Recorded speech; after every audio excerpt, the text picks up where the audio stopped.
misalnya. Bisa ya jadi kan? Ustaz. Pindah nggak Mas Dendi?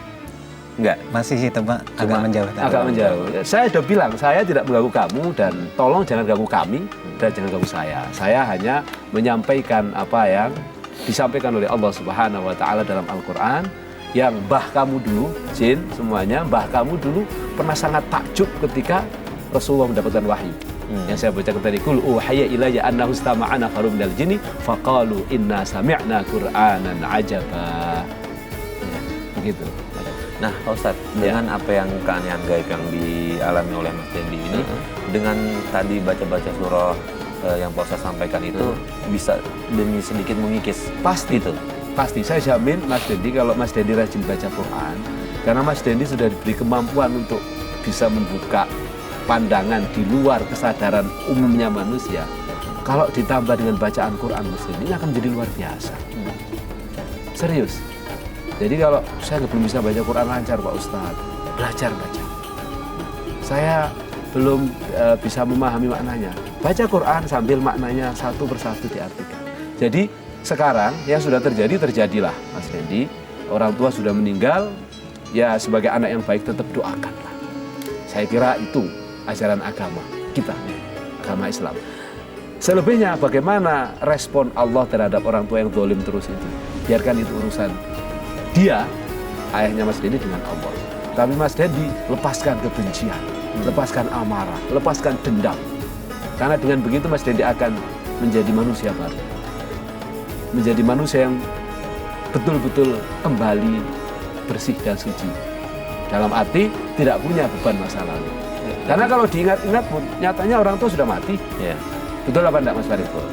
Jadi lupakan, sambil maafkan. Nah, efek dari itu semua yang Mas Dendi bisa melihat, itu aja dikawal, itu aja diasah dengan baik, tapi dimanfaatkan untuk kebaikan, untuk kemaslahatan. Misalnya, kalau Mas Dendi semakin banyak ngaji, kalau ada orang kerasukan jin, caranya begini. Mas Dendi bisa melihat jin, tentu bisa komunikasi lama-lama. Kamu jangan ganggu orang ini, kasihan. Bacain Al-Fatihah, bacain Qul Huwallahu Ahad, bacain ayat kursi. Jadi manfaat. Nah, Mas Dendi yang tidak mau bergaul dengan orang lain, yang menjadi asosial gara-gara terlalu sering diintimidasi misalnya, mulai belajar. Give trust to the others. Ya, mulai beri kepercayaan pada orang lain. Oh, aku bisa bergaul kok. Jadi bangun dari kesadaran Mas Dendi sendiri bahwa saya bisa bergaul. Mungkin ngopi dulu lah, ngobrol dulu, tetap kendalikan diri. Baik Mas Dendi sudah menikah? Sudah Mas, tapi gagal. Gagal. Mohon maaf, kenapa gagal? Ya, saya sudah berpisah dengan istri saya, mantan istri saya. Penyebabnya apa? Dia selingkuh Mas. Mas lihat sendiri Ya, saya dengan mata kepala sendiri? Ya, betul. Saya memergoki dia. Waktu itu saya datang ke kontrakan pacarnya istri saya. Dan saya pergoki dia, mereka sedang melakukan hubungan suami istri di sana.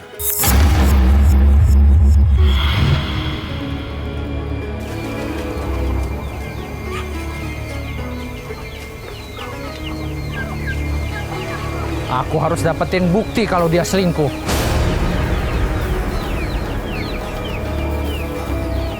Ini dia kosannya.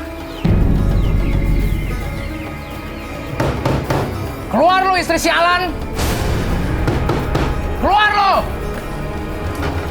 Mas Dendi, Sini lo! apa-apaan ini Mas? Sekarang kalian nggak bisa ngelak lagi ya. Kalian berdua tangkap basah. Apa-apaan ini Mas? Kalian selingkuh kan? Enggak Mas. Dasar istri nggak tahu diri. Lu bilangin jangan cewek dong lu. Lu yang kurang ajar. Dan Kenapa sama lu? bajingan. Kalian memang pantas berdua. Kita cerai.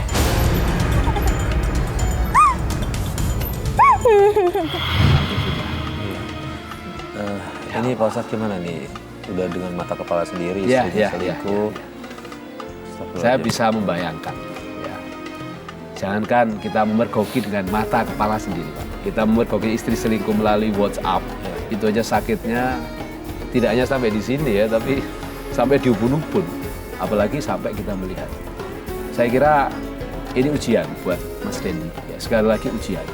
Dan tidaklah orang itu diuji kecuali dia disayang oleh Allah Subhanahu wa Ta'ala.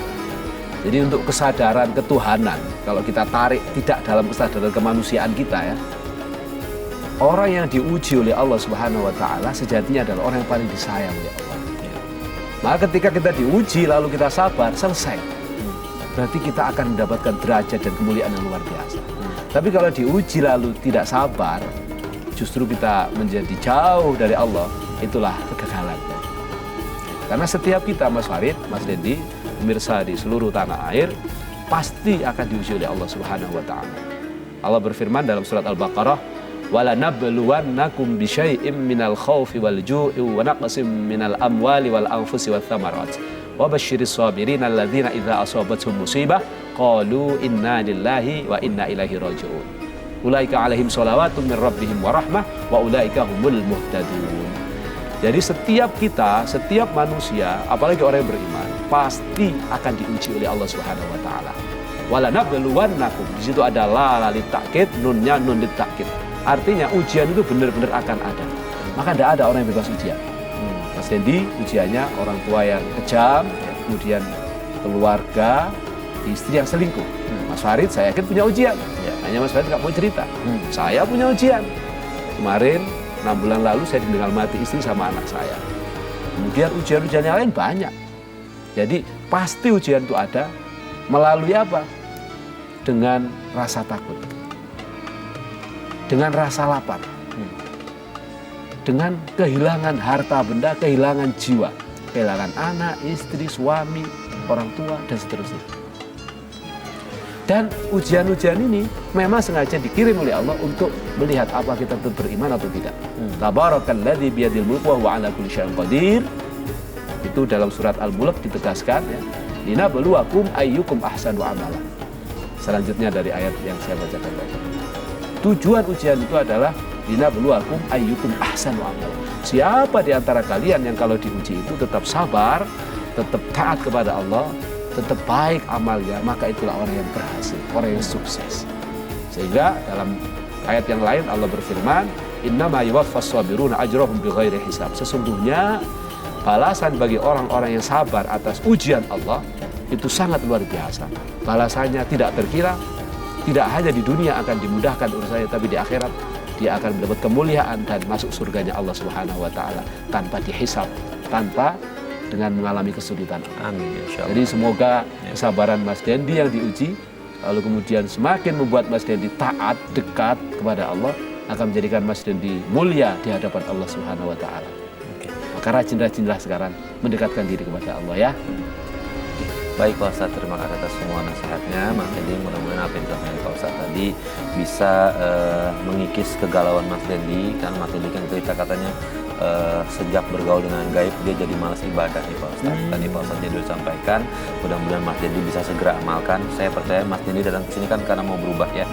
Berubah lebih baik yang kita percaya itu. Amin. Baik, dan sebelum itu Mas Farid, saya perlu sampaikan terakhir kali, memang kalau orang suka bergaul sama barang-barang itu atau makhluk halus itu akan malas beribadah. Karena kan mereka sendiri itu kan ada yang muslim, ada yang non muslim. Nah, kalau yang suka main sama Mas Dendi yang non muslim pasti ngajaknya nggak mau sholat, nggak mau beribadah. Dan jauh-jauhkanlah bergaul dengan mereka. Tutup mata batin yang bisa membuka ke sana. Jadi setiap mau buka langsung baca Quran. Setiap mau buka langsung baca Quran, insya Allah.